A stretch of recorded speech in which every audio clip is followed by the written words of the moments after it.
Hey there, 8th grade historians, and welcome to this explainer.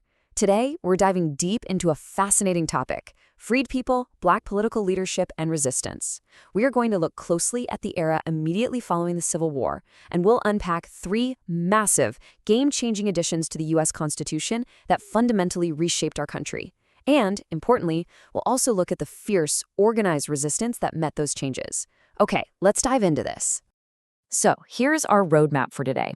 We'll start with restoring a fractured union, then we'll walk through the 13th, 14th, and 15th Amendments, before looking at the intense pushback and segregation that followed. Finally, we'll wrap up with the ongoing long struggle for equality. All right, Section 1, Restoring a Fractured Union. Think about it. By 1865, the Civil War had completely, physically, and politically shattered the United States. Rebuilding this country was about a whole lot more than just fixing up buildings and bridges. It was a massive philosophical challenge about defining what the nation would be moving forward, and really, who was included when the Constitution says, "we the people." Now, as you can see, there were some incredibly rapid legal shifts happening right between 1865 and 1870. And for newly freed people, they had some very clear immediate goals: reuniting with family members who'd been separated by slavery, securing fair labor conditions, and getting some land of their own. Now, getting these massive legal changes passed? Not exactly a walk in the park. The leaders in Washington were bitterly divided on how to rebuild the South. President Andrew Johnson, who took over right after Abraham Lincoln was assassinated, well, he wanted a pretty lenient plan. Actually, his plan often involved returning confiscated land directly back to former Confederates. In sharp contrast to that, you had the radical Republicans in Congress. They fought hard to protect freed people's rights to own their own land, control their own labor, and achieve genuine equality before the law. And ultimately, Congress pushed through, overriding the president's vetoes. Moving right along to Section 2, the 13th Amendment. Neither slavery nor involuntary servitude, except as a punishment for crime whereof the party shall have been duly convicted, shall exist within the United States. Now, what's really interesting about this slide is that getting this permanent constitutional solution passed was tough. It literally required President Lincoln to actively, aggressively push for it during the 1864 election. It was a remarkably hard-won victory. To be crystal clear here, this amendment officially achieved abolition. And for our 8th grade scholars, abolition simply means the absolute legal end of slavery in the United States. You see, while individual laws or military orders had freed some enslaved people before this, the ratification of the 13th Amendment in December 1865 officially expanded this vital civil right across the entire nation. For freed people, abolition was a game changer. It meant the immediate pursuit of autonomy. It meant they could formally marry, actively search for lost family members, and finally demand actual wages for their labor.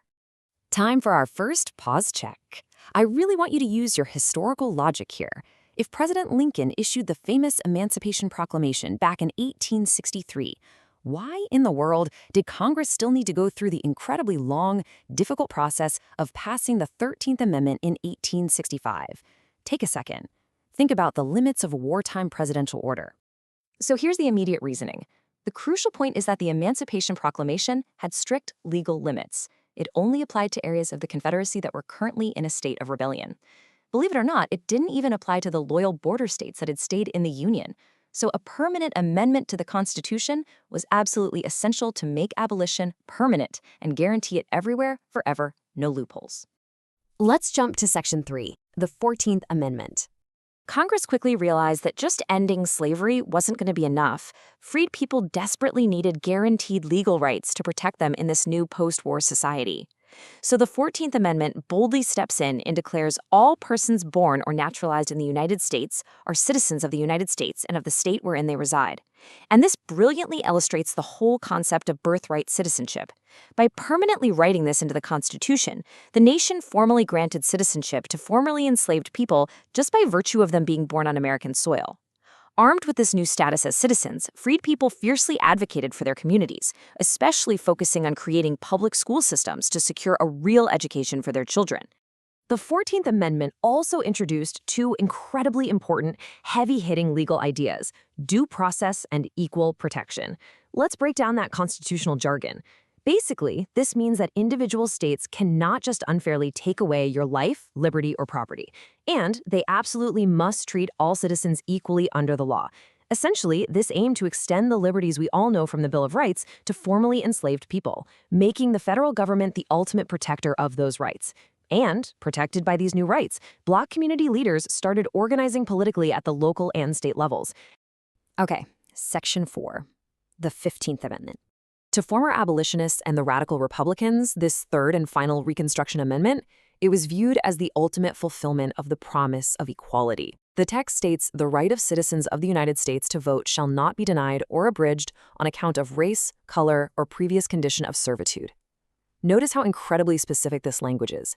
The clear, primary goal here was to protect the political power and voting rights of Black men against any kind of state interference. Now, this concept is called enfranchisement, which is just a fancy way of saying granting the right to vote. And initially, it completely transformed the nation. During Reconstruction, over 2,000 African American men, including folks who were formerly enslaved, were elected to local, state, and even federal offices. We're talking mayors, state legislators, U.S. senators. Black political leadership was finally participating fully in public and civic life. It was a golden age of progress. But, as we'll see, a fierce pushback was gathering on the horizon. Which brings us to pause check number 2. I really want you to chew on this for a second. If the 15th Amendment legally and constitutionally guaranteed voting rights in 1870, how in the world were African Americans systematically disenfranchised, meaning their vote was intentionally taken away in the South for nearly a century afterward? The immediate reasoning lies in a harsh reality. Written laws on paper can be completely undermined by organized local resistance. Former Confederate states started instituting these devious tactics explicitly designed to bypass the 15th Amendment. They used impossible literacy tests that you had to pass just to vote. They also created these things called grandfather clauses. Basically, if your grandfather couldn't vote in the 1860s, which of course naturally excluded all formerly enslaved people, then you couldn't vote either. It was a rigged system. These tactics systematically and intentionally stripped away Black political power. Section 5. Pushback and segregation. The reality of the post-Reconstruction era was incredibly harsh. The devastating loss of political power through all those voting restrictions was quickly followed by severe social and economic segregation. And worse, this local resistance was eventually sanctioned by the highest court in the land. In 1896, the infamous Plessy v. Ferguson Supreme Court decision tragically legalized separate but equal facilities. This ruling cemented the Jim Crow segregation system, which acted as a direct, organized attack on Black political leadership, economic independence, and educational goals for decades to come. And finally, Section 6, the long struggle for equality.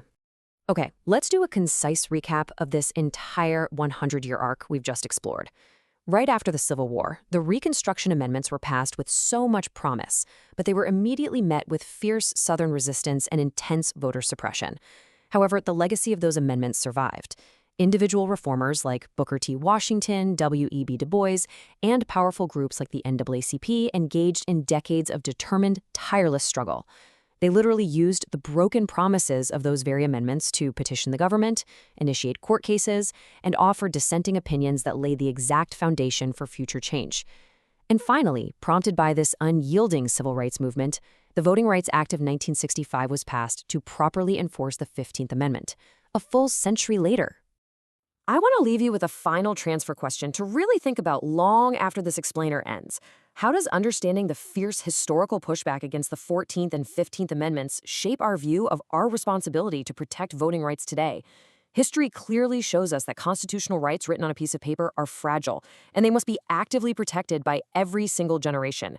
Thank you so much for joining me today, and keep asking great questions.